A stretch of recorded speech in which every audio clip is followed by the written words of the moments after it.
Accept my advice, follow its precepts, and it will guide you to the right choices. Always remember, no one can take away your acquired conscience and wisdom, but you can lose in an instant the wealth accumulated over the years. Those guided by wisdom know how to protect themselves against the misfortunes of this world. Dear friend, when a worthy person departs this world and their home forever, their example inspires the living. Such a person is among the chosen and is forever blessed. If you enrich your mind and follow my advice fervently, God will never forget you, and people will never cease to love you. Love the counsel of wisdom more than material possessions, for the richer one is, the more anxious one becomes. The greater the greed, the greater the suffering. Pride is always a source of suffering. Remember, the only golden rule is that one remains the owner of one's possessions after death. He who possesses riches denies justice.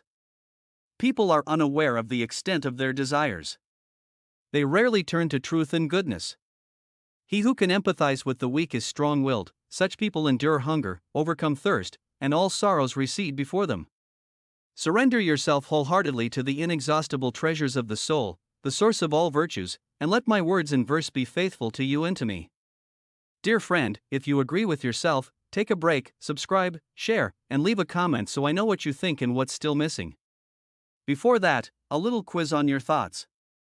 You've already done everything, well done. So, I ask you a question, are you ready? You agree that there are people who are killing you. It's time to tell them no. If you disagree, then listen to me carefully, and I'm sure you'll change your mind about your perspective for good. Honestly, it's neither age nor illness that destroys a person, it's other people. It's not old age that tires us, but conversations where we're forced to pretend. It's not wrinkles that steal youth, but those who exhaust us every day with their discontent, their reproaches, and their complaints. Heed my advice, if you will, learn to say no, not out of anger, not out of pride, but out of self-love. Because if you say yes to everything, all the time, one day you'll wake up and you won't recognize yourself in the mirror. Kindness is a form of gratitude, but if it's boundless, it becomes a weakness. Sometimes, knowing how to say no saves more than a prayer. We tend to think that refusing is impolite, but no, it's a form of protection, an invisible shield that protects you from those driven not by kindness, but by greed. Some smile, embrace you, and then leave, leaving a gaping void.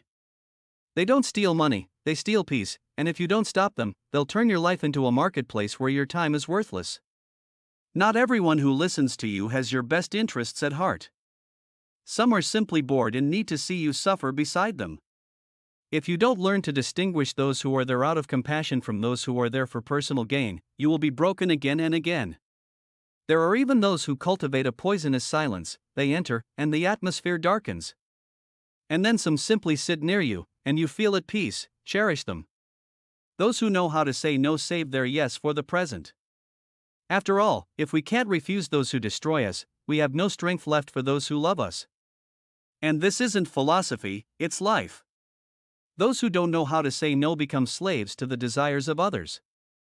Know that over the years, I've come to understand a simple but bitter truth: we don't lose our youth, but the ability to choose who surrounds us. In our youth, we easily say, I don't want to, I don't like it, it's not right for me. And then, it's as if someone teaches us patience. Patience out of consideration for family, out of decency, so as not to be a bad person. And then, we no longer live, we merely survive, surrounded by those who don't listen to us, don't appreciate us, don't love us. After 50, we begin to feel particularly keenly what gives us strength and what steals it from us. Young people think energy comes from coffee or sleep, but no, energy comes from people. One conversation can inspire another to fight to the death. A glance can brighten the day, while another makes you want to disappear. It's simple. When you stop feeding ingratitude, life breathes again. The hardest things are invisible.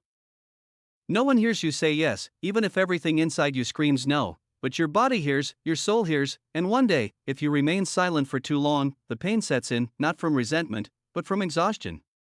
Wisdom says that when a person stops respecting themselves, they teach others to do the same. 1. Stop making excuses for those who hurt you. 2. Don't seek approval. 3. Remember that silence is also an answer. Believe me, people thrive when they are no longer needed. I'm going to tell you about the first type of people with whom you shouldn't be friends, argue, or even spend time. They destroy you imperceptibly, sweet as honey mixed with poison, and if you don't recognize them in time, you risk losing yourself. 1. This type of person is the eternal complainer. They seem to live in the rain even when the sun is shining. There's always something wrong with them. The weather is bad, the neighbors are noisy, the government is incompetent, prices are rising, the children are disobedient, the world is going to hell in a handbasket. These people don't need help, they need you to suffer with them so we can all wallow in this despair together. Complaining constantly is a drain on energy. This kind of person doesn't take your money, they don't take your energy. They don't look for a solution, they want you to live with their suffering. And if you don't understand this, after a year you'll be complaining with them, and you'll end up just like them. Wisdom says not to sit under a tree whose branches are constantly falling. If someone feeds you complaints, you will sooner or later lack joy, and without joy, the soul withers like a flower without water. So, say no to these people. Without brutality, without resentment, walk away, discreetly. Your silence is your best defense. 2. These are people who criticize everything and everyone. As soon as they open their mouths, they instantly turn cold, everything is wrong, you speak badly, you react badly, you live badly. They seem to exude judgment, and the most astonishing thing is that they do it calmly, as if out of benevolence. They will say, I wish you well, I just want you to become a better person, but in reality, they are simply seeking to feel superior. And the most dangerous thing is that they do it discreetly, almost affectionately. First, under the guise of advice, then a remark in German, then a joke, and before you know it, you're apologizing for existing. People who constantly criticize aren't strong, they're weak. They hide their fears behind a mask of intelligence. It's easier for them to put others down than to admit they've lost their zest for life. Perpetual dissatisfaction is a poison they drink, hoping to poison others. In my experience, after 50, it's especially important to preserve your self-confidence. So say no to these people. Without aggression, without resentment, leave discreetly, because your dignity isn't at the mercy of others.